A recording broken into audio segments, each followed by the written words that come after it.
الحمد لله نحمده ونستعينه ونستغفره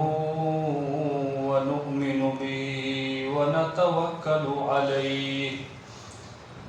ونعوذ بالله من شرور أنفسنا ومن سيئات أعمالنا من يهده الله فلا مضل له ومن يضلله فلا هادي له ونشهد أن لا إله إلا الله وحده لا شريك له ونشهد أن سيدنا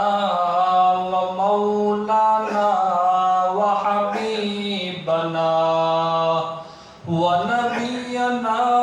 ومولانا محمدا عبده ورسوله صلى الله عليه وعلى آله وأصحابه وبارك وسلم تسليما كثيرا كثيرا أما بعد فقد قال الله تبارك وتعالى في القرآن الكريم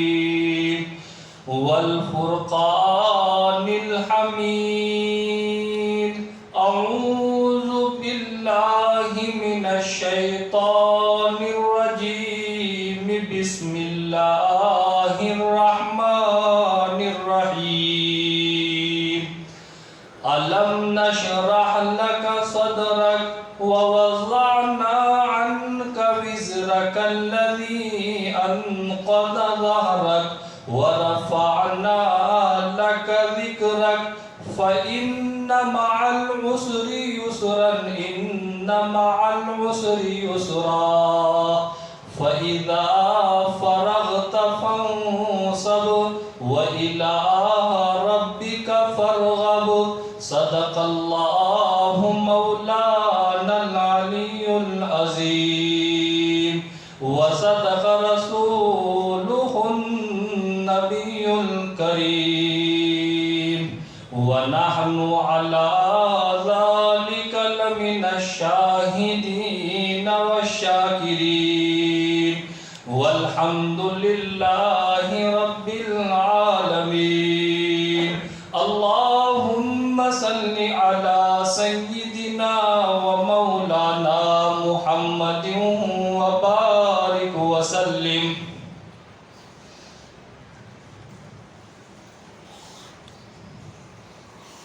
معزز سامعین کرام، آپ حضرات چند جمعوں سے مسلسل سیرت النبی کے عنوان پر گفتگو سنتے آ رہے ہیں۔ اللہ کے محبوب سرور کونین جناب محمد الرسول اللہ صلی اللہ علیہ وسلم پیدا ہوئے، دودھ پلانے کے لیے اور بچوں کو لینے کے لیے بنو سعد کی خواتین آتی ہے، لیکن یہ دو جہاں کا خزانہ حلیمہ سعدیہ رضی اللہ عنہا کے مقدر کا تھا۔ وہ میرے آقا جناب محمد الرسول اللہ صلی اللہ علیہ وسلم کو لے کر جاتی ہے اور ان کی قسمت جاگ اٹھتی ہے، گھر کے اندر رحمتوں اور برکتوں کے خزانوں کا دروازہ کھل جاتا ہے۔ مائی حلیمہ کی بکریوں کا دودھ ختم نہیں ہوتا، پینے والے پی پی کر چھک جاتے ہیں، دودھ نکال کر برتنوں کو بھر دیا جاتا ہے، لیکن بکریوں کے تھنوں کے نیچے سے دودھ ختم نہیں ہوتا۔ بنو سعد کی وہ خواتین آتی ہیں، اے حلیمہ وہ جگہ بتاؤ جہاں تمہاری بکریاں چرتی ہیں، وہ جگہ بتاؤ جہاں تمہاری بکریاں پانی پیتی ہے۔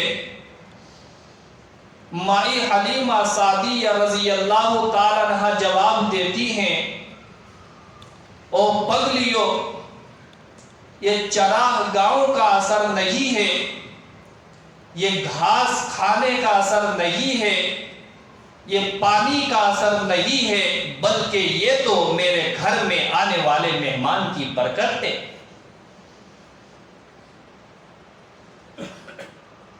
حلیمہ سعدیہ رضی اللہ تعالیٰ عنہ فرماتی ہیں کہ محمد صلی اللہ علیہ وسلم میرے گھر میں ایک انوکھے منفرد بچے کی حیثیت سے پرورش پا رہے تھے، اور بچوں کی طرح نہ ستاتے تھے، نہ روتے تھے، نہ چلاتے تھے، نہ اپنے بدن کو گندگی سے خراب کیا کرتے تھے۔ اس کے پیشاب کرنے کا، ٹوائلٹ کرنے کا اوقات متعین تھے۔ حلیمہ سعدیہ کہتی ہے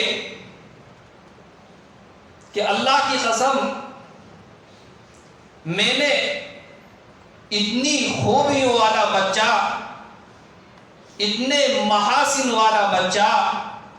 اتنے اوصاف و کمالات والا بچہ اپنی زندگی میں کبھی نہیں دیکھا۔ میں کبھی جب محمد صلی اللہ علیہ وسلم کو، اس نور نظر کو، اس لخت جگر کو اپنی گود میں لے کر اس کے چہرے کو دلانے کے لیے لے کر جاتی، پانی اٹھانے کے لیے جاتی، پانی لے کر آتی، تو مجھے کبھی کبھی اس قدر تعجب ہوتا تھا، تو میں آ کر دیکھتی، یوں محسوس ہوتا تھا کہ گویا ابھی ابھی کوئی آیا اور اس کے چہرے کو دھو کر چلا گیا، کہ پھول جیسا شگفتہ اور شبنم جیسا صاف اور شفاف اس محمد کا چہرہ ہو جایا کرتا تھا۔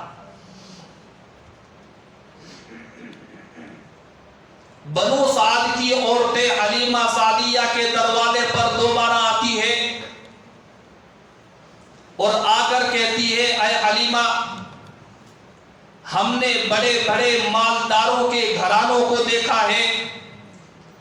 بڑے بڑے رئیس لوگوں کے گھروں کو دیکھا ہے، ان کے گھروں میں جب رات میں وہ سو جاتے ہیں اپنے چراغوں کو بجھا ڈالتے ہیں، گھر کے کمکموں کو بند کر ڈالتے ہیں۔ بڑے بڑے مالداروں کے گھرانوں میں، رئیسوں کے گھرانوں میں رات میں چراغے نہیں جلتے ہیں، روشنیاں نہیں جلتی ہیں، لیکن حلیمہ تیرے ہاتھ کون سا خزانہ لگ گیا ہے، تیرے گھر میں کون سی دولت آ گئی ہے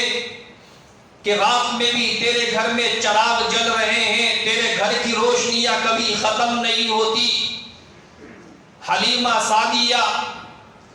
ان عورتوں کو بلاتی ہے اور گھر کے اندر لے جاتی ہے، اور میرے آقا جناب محمد الرسول اللہ صلی اللہ علیہ وسلم، امام الانبیاء جناب محمد الرسول اللہ ایک جگہ پڑے ہوئے تھے، آرام کر رہے تھے۔ حلیمہ سعدیہ اس لخت جگر، نور نظر محمد صلی اللہ علیہ وسلم اس دودھ پیتے بچے کی طرف اشارہ کر کے کہتی ہے، اے خواتین اور بنو سعد کی عورتوں، ما کننا نحتاج الی السواج من یوم اخذناہ، میرے پیغمبر کی طرف اشارہ کر کے کہتی ہے، ما کننا نحتاج الی السواج من یوم اخذناہ، جس دن سے ہم نے اس محمد کو لے لیا ہے، یہ محمد ہمارے گھر کے اندر آیا ہے، ہم نے تو اپنے گھر کے چراغوں کو توڑ ڈالا ہے، اپنے گھر کے دیووں کو پھوڑ ڈالا ہے، ہمارے گھر کے اندر کوئی چراغ نہیں ہے، ہمارے گھر میں روشنی کا کوئی انتظام نہیں ہے، میرے گھر میں موم بتیاں نہیں ہے۔ ما کننا نحتاج الی السراج من یوم اخذناہ، جس دن سے یہ نور نظر ہمارے گھر کے اندر آیا ہے، ہم تو اس چراغ کے محتاج ہیں، اس کی روشنی سے استفادہ حاصل کر رہے ہیں، اس کے چہرے کی نورانیت سے ہمیں چراغ مل رہا ہے، روشنی مل رہی ہے، چمک دمک مل رہی ہے۔ مائی حلیمہ اگر دوسرے گھر کے اندر جایا کرتی تھی، میرے پیغمبر کو اٹھا لیا کرتی تھی اور میرے پیغمبر کے چہرے کی روشنی میں اپنے اس گھر کے ساز و سامان کو ٹھیک کیا کرتی تھی، اپنے کام کو کیا کرتی تھی۔ پیغمبر کے چہرے کی روشنی کی وجہ سے حضرت مائی حلیمہ سعدیہ کا گھر منور ہو جایا کرتا تھا۔ مائی حلیمہ کو اگر بھوک لگ جایا کرتی تھی، میرے پیغمبر کے چہرے کو ذرا تاڑ کر دیکھ لیتی، حلیمہ کی بھوک مٹ جایا کرتی تھی۔ میرے پیغمبر کی اس دودھ پلانے والی مائی کو اگر پیاس لگ جایا کرتی تھی، میرے پیغمبر کے چہرے کو دیکھ لیا کرتی تھی، حلیمہ کی پیاس مٹ جایا کرتی تھی۔ 2 سال ہو جاتے ہیں، 2 سال کے اندر برکتوں کا خزانہ لوٹا ہے، رحمتوں کا خزانہ لوٹا ہے۔ وہ عورتیں جنہوں نے میرے پیغمبر کو یتیم سمجھ کر، غریب سمجھ کر، بے سہارا سمجھ کر چھوڑ دیا تھا، جنہوں نے میرے پیغمبر کو یتیم سمجھا تھا، انہیں یہ معلوم نہیں تھا یہ یتیم نہیں ہے بلکہ یہ تو در یتیم ہے۔ دنیا کے اندر بظاہر اس کا کوئی وارث نہیں ہے، اس کا کوئی باپ نہیں ہے، اس کی کوئی تربیت اور پرورش کرنے والا نہیں ہے، دودھ پلانے والی کو دنیا میں بظاہر اس کی کوئی اجرت دینے والا اور حق الخدمت دینے والا نہیں ہے، لیکن ان خواتین کو یہ معلوم نہیں تھا وہ آسمان و زمین کا مالک، وہ آسمان و زمین کا رب، خالق کائنات، آسمان و زمین کا مالک، وہ اس کا مربی ہے، وہ اس کا خالق ہے، وہ اس کا وارث ہے، وہ اس کا مالک ہے، اور وہ اس بچے کو دودھ پلانے والی کو اس کے وہم سے زیادہ، اس کے گمان سے زیادہ، اس کے خیالات سے زیادہ حق الاجرت دینے والا ہے۔ مائی حلیمہ سعدیہ اتنی برکتیں لوٹتی ہے اور میرے پیغمبر کی وجہ سے اتنے انوارات لوٹتی ہے۔ جب 2 سال ہو جاتے ہیں اور 2 سال کے بعد اس بچے کو وہاں کے قانون کے مطابق واپس کرنا پڑتا ہے۔ ملک عرب کا قانون یہی تھا کہ خواتین دوسری عورتوں کے بچوں کو 2 سال تک دودھ پلایا کرتی تھی۔ 2 سال کا دودھ پلانے کا زمانہ جب ختم ہو جایا کرتا تھا تو وہ خواتین ان بچوں کو ان کی ماؤں کے حوالے کر کے اپنی اجرت کو لے لیا کرتے تھے، اپنے درما کو نکال لیا کرتے تھے۔ چنانچہ مائی حلیمہ سعدیہ جب 2 سال مکمل ہو جاتے ہیں، ان کا چہرہ اداس ہو جاتا ہے اور وہ بوجھل قدموں کے ساتھ اور اداس چہرے کے ساتھ اس پیغمبر کو لے کر ان کی والدہ کے پاس جاتی ہے اور سارے راستے دعا کرتی جاتی ہے کہ اے اللہ کوئی نہ کوئی راستہ ایسا نکال دے کہ یہ بچہ اور کچھ دن میرے پاس رہ لے اور میں اس کی وجہ سے برکتیں اور کچھ دنوں تک لوٹتی رہوں۔ چنانچہ حلیمہ سعدیہ جب بچے کو لے کر مکہ پہنچتی ہے اور حضرت آمینہ کے حوالے کرنے کے لیے جاتی ہے، آمینہ رضی اللہ تعالی عنہا نے کہا اے حلیمہ میری بہن مکہ ابھی بیماری کی زد میں ہے، پورا مکہ ایک آفت کے زد میں ہے، اللہ کی آفت نے اور بیماری نے پورے مکے کے لوگوں کو اپنی زد میں اپنی لپٹ میں لے لیا ہے، اس لیے تیرا احسان ہوگا اگر تو اس بچے کو اور کچھ دن کے لیے اپنے پاس رکھ لے۔ چنانچہ مائی حلیمہ سعدیہ خوشی خوشی اس بچے کو لے کر واپس لوٹ آتی ہے، 2 سال تک اور رکھتی ہے۔ 4 سال کا زمانہ ہوتا ہے۔ ایک واقعہ گیا 4 سال کے بعد ایسا پیش آیا کہ حلیمہ سعدیہ کے رونگٹے کھڑے ہو جاتے ہیں، ڈر جاتی ہے، اور خوف کے مارے وہ اور اس کا شوہر اس بات میں اپنی خیر سمجھتا ہے کہ اس بچے کو اس کی والدہ کے حوالے کر دے، کہیں ایسا نہ ہو کہ اس بچے کو کچھ ہو جائے اور ہماری گردن مار دی جائے، ہم پکڑ لیے جائے، ہماری گرفتاری آ جائے۔ چنانچہ واقعہ کیا ہوا، اللہ کے پیغمبر جناب محمد الرسول اللہ صلی اللہ علیہ وسلم تشریف فرما ہے، آپ کے صحابہ آپ کے سامنے بیٹھے ہوئے تھے، باتیں چل رہی تھی، گفتگو چل رہی تھی، ایک صحابی بول اٹھے، اے میرے پیغمبر، آپ کے بچپن کا کوئی واقعہ، بچپن کی کوئی بات اور بچپن کی کوئی کارگزاری آپ سنا دیجئے، میرے دل کی تمنا ہے، میں آپ کے بچپن کے حالات آپ کی زبان سے سننا چاہتا ہوں۔ اللہ کے پیغمبر بولے کہ مجھے دودھ پلانے والی ماں وہ مائی حلیمہ سعدیہ ہے، میری رضاعت کا زمانہ اور میرے دودھ پینے کا زمانہ مائی حلیمہ کے یہاں گزری ہے۔ اے میرے صحابہ، مجھے آج بھی یاد ہے جب میری زندگی کے 4 سال مائی حلیمہ کے پاس ہو گئے اور میں حلیمہ کے بیٹے کے ساتھ جنگل کے اندر بکریاں چرانے کے لیے گیا تھا تو چند فرشتے آسمان سے میرے پاس آتے ہیں، میرا بھائی یعنی حلیمہ کا بیٹا بھی وہاں موجود تھا، اور ان فرشتوں نے جو انسانی شکلوں کے اندر آئے تھے، انسان کا لباس پہن کر آئے تھے، انسانوں کی شکل میں آئے تھے، ان فرشتوں نے مجھے پکڑ لیا اور پکڑ کر مجھے زمین پر لٹا دیا اور میرے سینے کو یہاں سے پھاڑ ڈالا، میرے سینے کا آپریشن کر کے سینے کے اندر سے میرے دل کو نکالا۔ ان فرشتوں کے ہاتھوں میں سونے کی تھالیں تھی اور ان سونے کی تھالوں میں برف جمع ہوا تھا، ان فرشتوں نے میرے سینے سے میرے قلب کو نکالا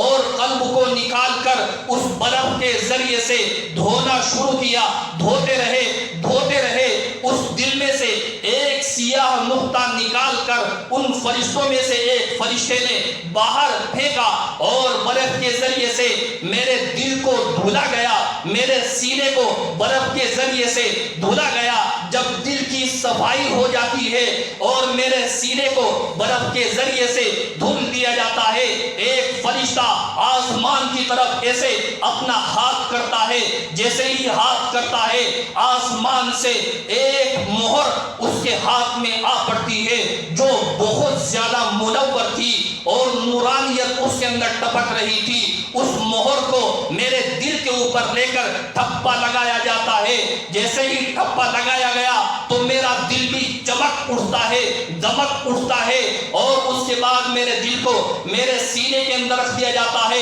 اے میرے صحابہ، اس دن سے ایک لمبے زمانے تک اس کی ٹھنڈک میں محسوس کرتا رہا، اس کی لذت میں محسوس کرتا رہا۔ میرا بھائی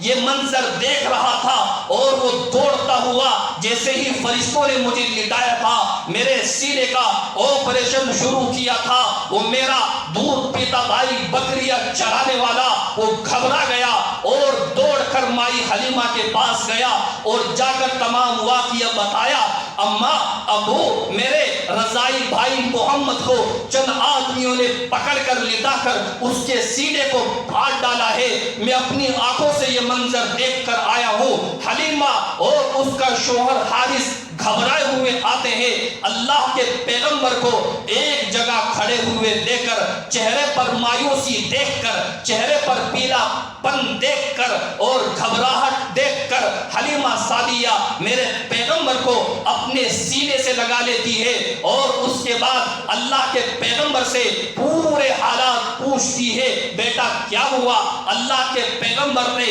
اپنا واقعہ حلیمہ سعدیہ کے سامنے رکھا۔ مسلمانوں، آج دنیا کے اندر طرح طرح کے آپریشن ہو رہے ہیں، دل کا آپریشن ہوتا ہے، گردوں کا آپریشن ہوتا ہے، کڈنی کا آپریشن ہوتا ہے، پیٹ کا آپریشن ہوتا ہے، پیروں کا، ٹانگوں کا آپریشن کیا جاتا ہے۔ میں کہتا ہوں اگر 1400 سال پہلے میرے پیغمبر کا یہ آپریشن نہ ہوتا تو دنیا کے اندر آج آپریشن نام کی کوئی چیز نہ ہوتی۔ یہ سائنس جو بنا ہے قرآن سے بنا ہے، میرے پیغمبر کی حدیثوں سے بنا ہے۔ جب اللہ کے پیغمبر کے ایک صحابی حضرت عمر فاروق رضی اللہ تعالیٰ عنہ مدینے کی سرزمین پر اللہ کے پیغمبر کے اس منبر پر کھڑے ہو کر خطبہ دے رہے تھے، اور خطبہ دیتے دیتے انہوں نے درمیان میں کہا یا ساری الجبل، یا ساری الجبل، یا ساری الجبل، کہ اے سارے تم پہاڑ کی طرف دیکھو۔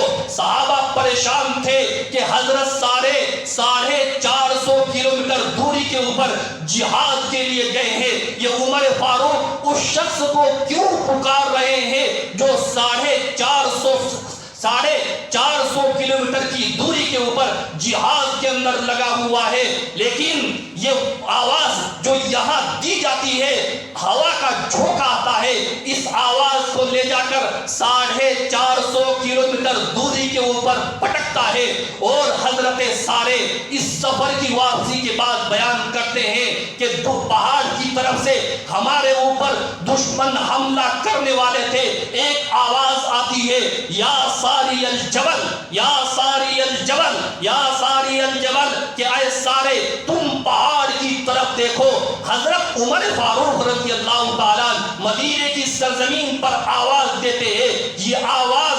450 کلومیٹر دوری کے اوپر جا کر رکتی ہے۔ سائنسدانوں کے سامنے یہ واقعہ تھا، ایک آدمی یہاں سے آواز دے اور آواز 450 کلومیٹر دوری کے اوپر جائے، اس کا مطلب یہ ہے دنیا کے اندر کوئی چیز ایسی وجود میں آ سکتی ہے، اگر ایک آدمی یہاں بولے تو وہ دوسرے ملکوں میں بیٹھ کر اس کی آواز کو سن سکتا ہے۔ اس واقعے کو سامنے رکھ کر سائنسدانوں نے موبائل ایجاد کیا، ایک آدمی یہاں سے فون کرتا ہے اور دوسرے ملکوں کے اندر اس کے ذریعے سے بات کی جاتی ہے۔ میرے پیغمبر معراج پر جاتے ہیں، چند گھنٹوں کے اندر آسمانوں پر چلے بھی جاتے ہیں، جنت کے مناظر دیکھ بھی لیتے ہیں، جہنم کے خوفناک منظر دیکھ بھی لیتے ہیں، اللہ کے عرش الہی پر جا کر دیدار خداوندی سے مشرف ہو کر لوٹ بھی آتے ہیں۔ چند گھنٹوں کے اندر ملک شام کا سفر، بیت المقدس کے اندر جا کر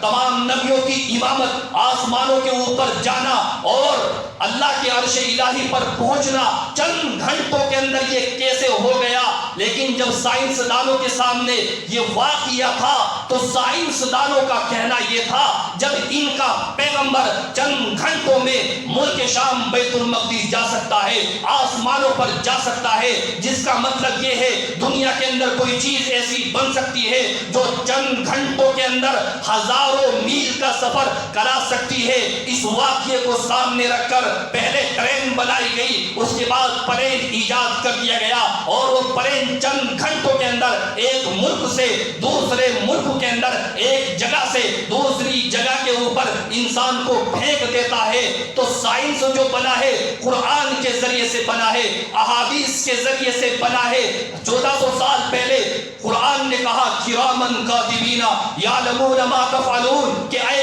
انسانوں تم گناہ کر رہے ہو، جرائم کر رہے ہو، تم شرابیں پی رہے ہو، تم زنا کاری کے اندر ملوث ہو، تم یتیموں کے مال کو کھا لیتے ہو، تم مسافروں کو لوٹ لیتے ہو، تم بیواؤں کے اوپر ظلم و ستم کرتے ہو، تمہارے کندھوں پر فرشتے بیٹھے ہیں کرامن کاتبین یعلمون ما تفعلون، تم جو بھی کچھ کر رہے ہو تمہارے ہر گناہ کو لکھ رہے ہیں، تمہارے ہر جرائم کو لکھ رہے ہیں، تمہارے ہر کالے کرتوت کو وہ اپنے نامہ اعمال میں نوٹ کر رہے ہیں۔ کفار مکہ ہنسا کرتے تھے، کیسے ہو سکتا ہے کہ ایک فرشتہ کندھے پر بیٹھ کر انسان کی ہر بات کو لکھ لے؟ ایسا ہو ہی نہیں سکتا۔ لیکن سائنسدانوں کے سامنے یہ حدیث، یہ قرآن کی آیت موجود تھی، چنانچہ انہوں نے ٹیپ ریکارڈ ایجاد کیا جس کے اندر انسان جو بھی بولے ہر چیز محفوظ ہو جاتی ہے۔ تو اللہ کے پیغمبر کا جب 4 سال کی عمر تھی تو 4 سال کی عمر میں سینے کا آپریشن کر کے قلب کو، دل کو باہر نکال کر اسے صاف کیا جاتا ہے، برق کے ذریعے سے صاف کر کے، اور نورانی مہر اس کے اوپر لگا دی جاتی ہے۔ اگر یہ واقعہ سائنسدانوں کے سامنے نہ ہوتا تو آج انسانوں کے دلوں کا آپریشن کبھی کامیاب نہیں ہو سکتا تھا، آج کڈنی کا آپریشن آپریشن کامیاب نہیں ہو سکتا تھا، آج پیٹ کا آپریشن کامیاب نہیں ہو سکتا تھا، تو سائنس جو بنا ہے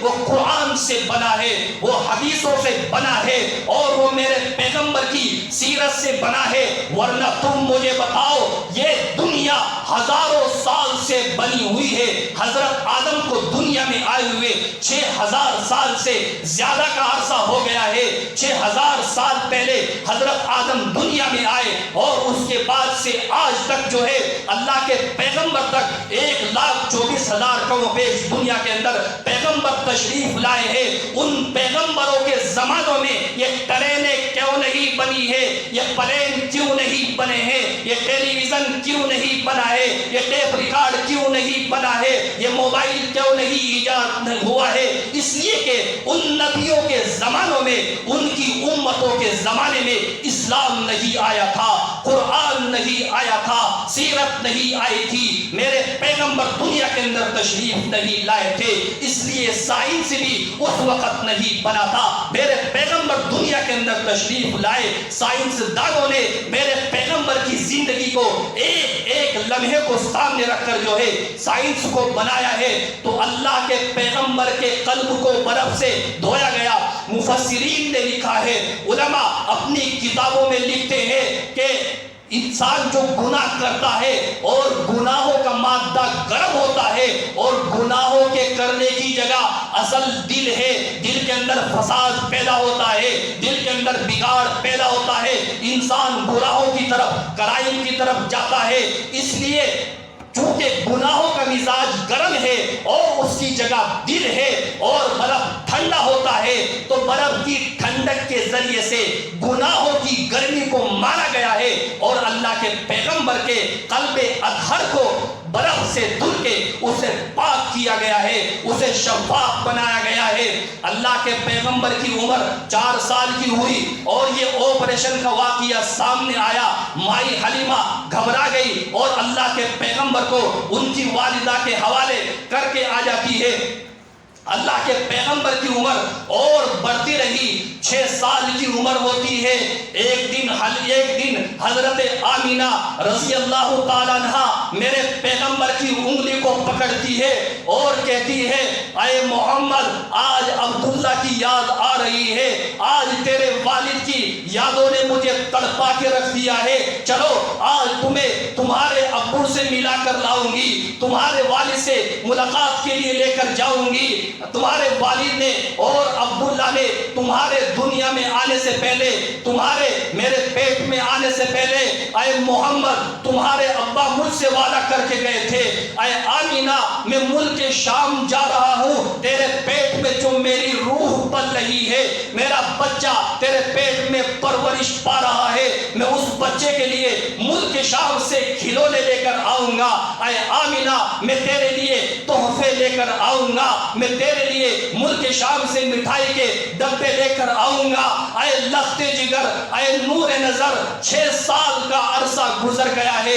نہ وہ کھلونے آئے ہیں، نہ وہ تحفے آئے ہیں، نہ مٹھائی کے ڈبے آئے ہیں۔ تیرے ابا کہہ کر گئے تھے، میں آؤں گا ملک شام سے، تحفے لے کر آؤں گا، کھلونے لے کر آؤں گا، اور جب میرے قافلے کی اونٹوں کی گھنٹیاں بجے گی، اے آمینہ، تو گھر سے باہر نکل کر میرا استقبال کرنا، اپنے شوہر کا استقبال کرنا۔ 6 سال کا عرصہ گزر گیا ہے، کھلونے نہیں، تحفے نہیں، مٹھائیاں نہیں۔ اے محمد، چلو آج تمہارے اس ابا کے پاس تمہیں لے کر جاتی ہوں۔ وہ اللہ کے پیغمبر کی انگلی پکڑتی ہے اور اپنی ایک بانی ام ایمن کو ساتھ لے کر مدینے کی سرزمین پر پہنچ جاتی ہے، اور کچھ روز وہاں رہنے کے بعد اپنے شوہر کی قبر پر جاتی ہے، اور شوہر کی قبر پر جا کر آواز لگاتی ہے، اے عبداللہ، تم نے وعدہ کیا تھا تحفے لے کر آؤں گا، کھلونے لے کر آؤں گا، مٹھائیاں لے کر آؤں گا، 6 سال سے تمہارا انتظار کر رہی ہوں، میری رو رو کر آنکھیں سرخ ہو چکی ہے، لال ہو چکی ہے، تم جب جب اس سے 6 سال کے عرصے میں نہیں آئے تو اے عبداللہ آج میں ہی چل کر تمہارے پاس آ گئی ہوں، اور دیکھ تو اپنی قبر سے نکل کر دے، میں تیرے لخت جگر کو، تیرے نور نظر کو، چاند جیسے بچے کو لے کر آئی ہوں۔ اے عبداللہ ایک مرتبہ اپنی قبر سے نکل کر اس لخت جگر کے سر کے اوپر ہاتھ تو پھیر دے، اپنے بچے کے چہرے انور کو ایک مرتبہ بوسہ تو دے دے، اپنے اس عظیم بچے کی پیشانی کو بوسہ تو دے دے۔ اے عبداللہ تو اسے اپنے سینے سے ایک مرتبہ لگا کر اپنے باپ اور والد ہونے کا ثبوت تو دے دے۔ میرے پیغمبر چاروں طرف دیکھ رہے ہیں، یہ میری اماں، یہ میری والدہ کسے میرا باپ کہہ رہی ہے، کسے عبداللہ کہہ رہی ہے، یہ کس سے باتیں کر رہی ہے؟ یہاں تو کوئی بھی نکل کر نہیں آ رہا جو میرے سر کے اوپر ہاتھ رکھ سکے، جو میری پیشانی کو بوسہ دے سکے، جو مجھے اپنے سینے سے لگا چکے۔ حضرت آمینہ جب بار بار کہتی ہے اور کوئی بھی نہیں آتا ہے، آمنہ کے اوپر اس قبر کا اور اس زیارت کا، عبداللہ کی اس قبر کی مٹی کا وہ اثر ہوا کہ حضرت آمینہ دھڑام جیسی نیچے بے ہوش ہو کر گر جاتی ہے۔ چنانچہ جب ہوش آتا ہے تو یہیں سے حضرت آمینہ کی بیماری شروع ہو جاتی ہے، اور حضرت آمینہ وہاں سے لوٹتی ہے۔ مکے اور مدینے کے بیچ میں ایک جگہ آتی ہے جس کا نام تاریخ کے اندر ابوا لکھا ہے۔ اس ابوا نامی جگہ پر آ کر اتنی بیمار ہو جاتی ہے اور اس کی بیماری اتنی شدت پکڑ لیتی ہے، حضرت آمینہ کو یقین ہو چلتا ہے کہ اب تیری زندگی کا سورج غروب ہونے والا ہے اور تیری زندگی کا سورج ختم ہونے والا ہے، اب تو مرنے والی ہے۔ چنانچہ اللہ کے پیغمبر 6 سال کے بچے ہیں، 6 سال کا بچہ، اور بچہ بھی وہ بچہ جو یتیمی کی حالت میں پیدا ہوا ہو، جس نے دنیا میں آنے سے پہلے اپنے باپ کو کھو دیا ہو، اور وہ یتیم بچہ 6 سال کا بچہ اپنی آنکھوں کے سامنے اپنی امیدوں اور اپنی تمناؤں، اپنی آرزوؤں اور اپنی شفقتوں کا گلا گھٹتا ہوا دیکھے، اس کے دل کے اوپر غم کے کون سے اثرات مرتب ہو رہے ہوں گے، وہ وہی بچہ سمجھ سکتا ہے جس کی نگاہوں کے سامنے اس کی ماں دم توڑ دے۔ چنانچہ میرے پیغمبر کی والدہ جب دیکھا کہ اب تو مرنے والی ہے، میرے پیغمبر کو کتنی مرتبہ سینے سے لگایا ہوگا، کتنی مرتبہ چہرے کو بوسہ دیا ہوگا، کتنی مرتبہ پیشانی کو بوسہ دیا ہوگا، کتنی مرتبہ سر کے اوپر ہاتھ پھیرا ہوگا، اور اس ماں کے دل کے اوپر کیا گزر رہی ہوگی جسے یہ معلوم تھا اس کا دنیا کے اندر کوئی باپ نہیں ہے، اس کی ماں ہے وہ بھی دنیا سے جا رہی ہے، اس کا سینہ پھٹا جا رہا ہوگا، اس کا دل چر رہا ہوگا، لیکن وہ والدہ اللہ کے پیغمبر اور اس 6 سالے بچے کو سینے سے لگاتی ہے، بار بار پیشانی کو بوسہ دیتی ہے، چہرے کی زیارت کرتی ہے۔ میرے پیغمبر بھی سوچتے ہوں گے آج میری والدہ کو کیا ہو گیا ہے، یہ کیوں اتنا لاڈ کر رہی ہے، کیوں سر پر ہاتھ اتنا پھیر رہی ہے، کیوں آج میرے چہرے کے اتنے بوسے دیے جا رہے ہیں۔ پیغمبر کی والدہ حضرت آمینہ نے سینے سے لگایا، اے میرے لخت جگر، اے میرے نور نظر، تو دنیا کے اندر تشریف لایا، تو ایک بہت بڑے باپ کی اولاد ہے، ایک عظیم باپ کی اولاد ہے، اس باپ کی اولاد ہے جس کا فدیہ 100 اونٹ متعین کیے گئے تھے۔ اے لخت جگر، اے نور نظر، اے محمد، تیرے اوپر آفتیں آئیں گی، مستقبل میں آنے والے دنوں میں پریشانیاں آئے گی، مصیبتیں آئیں گی، حالات آئے گی۔ اے لخت جگر، اے میرے نور نظر، تو حالات سے گھبرانا نہیں ہے، پریشانیوں سے گھبرانا نہیں ہے، مصیبتوں سے گھبرانا نہیں ہے، اس لیے کہ تو ایک بہت بڑے باپ کی اولاد ہے، کیونکہ میں نے ایک طاہر کو جنم دیا ہے، ایک پاک بچے کو جنم دیا ہے، میں نے کبھی کسی غیر مرد کو چھوا بھی نہیں ہے۔ لخت جگر نے پاک پاک ہوں، تو پاک ہے، تیرا باپ پاک تھا، تو پاکوں کی اولاد ہے، اس لیے حالات سے گھبرانا نہیں، پریشانیوں سے گھبرانا نہیں۔ اور لخت جگر